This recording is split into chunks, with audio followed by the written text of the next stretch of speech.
for more on this, we're now being joined by Jennifer Owen, spokesperson for Republicans Overseas UK, and James Jackson, journalist and political analyst.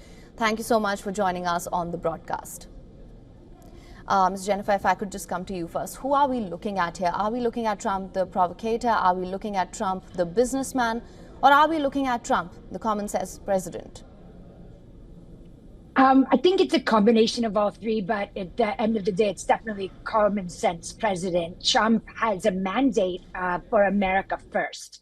He was voted to keep us out of a lot of these forever wars and to build back up the middle class, and also, which he's successfully done, close the border to illegal immigration. So again, common sense. All right. To that, let me just bring in Mr. James Jackson. What's your take on this situation? Are we looking at Trump, the businessman, the deal maker, or are we looking at Trump, the common sense president? You see, I would like to be seeing Trump as both of these things, as a successful deal maker, as a billionaire, and as a common sense president. But unfortunately, in dealing with Vladimir Putin, he's shown that he has no common sense at all, and that he's unable to make a deal.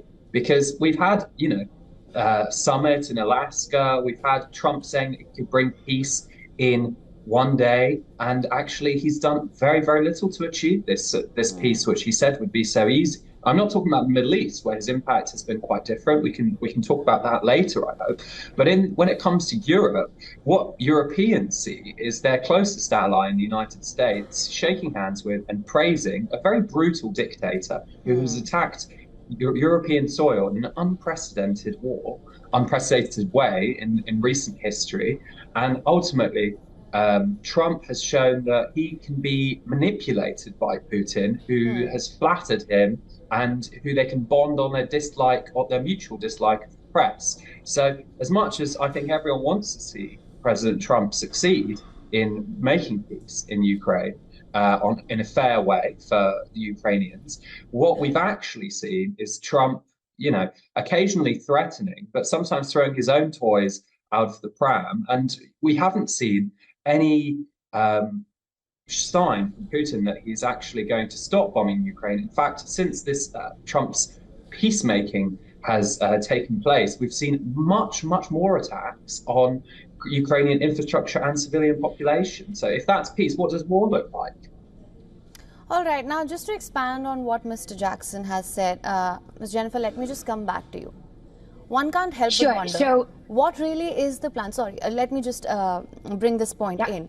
What really is the plan for Ukraine? Because when it comes to Trump, we've seen a lot of U-turns. He first said that he could get this deal done within 24 hours, then 100 days. Nothing much has changed on the battlefield, even in the boardrooms and the negotiation table. When we talk about the U-turns, first he ridiculed Zelensky. He then said that Ukraine would have to seize some territory. Now he's saying that it's possible that Ukraine could get back all the lost territory as well. Then, of course, we heard what he said about the Tomahawk missiles as well. National interests aside, we get that. We understand that. What really is the plan here? So I think the plan is, and first of all, let's talk about the fact that in 3.5 years, the previous administration, nor had the Europeans or the UK discussed peace at all. So I think President Trump has at least brought Putin to the table. We're having discussions, and now we're openly discussing peace, which had been a bad word in the last 3.5 years. We've got almost 2 million people dead on the Russian and Ukrainian side. But what's the plan going forward? The plan going forward is this is not an American war. It is, it's on Europeans' back door. So what President Trump has encouraged the Europeans to do is step up their defense. And they need to, whether it's like upping their contributions to NATO or taking more of a part in this war. Again, the president does not have a mandate to go to war with Russia for Ukraine. That's just never going to happen. And with regards to the comment on, oh, he's flip-flopped a bit, I know what you're talking about with that, oh, Ukraine should go back and try to get the territory that it lost. I think that was a little more of a have at it, you're on your own. That was in no way saying that the U.S. is going to, put boots on the ground and go to fight Russia for Ukraine. That's not going to happen. I think the fact that he had another call with Putin is a good thing. So, when dialogue stops happening, I mean, that's when war breaks out. So the more talk, the better. And I know people like to laugh at him, but not talking to the Russians has not done anyone any good.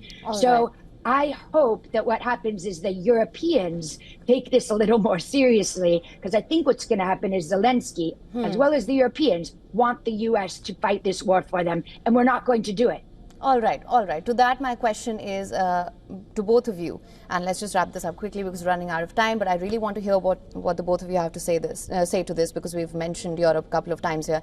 Is Trump doing this for Europe, or is he doing this for himself? Mr. Jackson, let me come to you. I mean, Trump was elected on an America First platform. I don't think we expect him to be the greatest ally to the Europeans.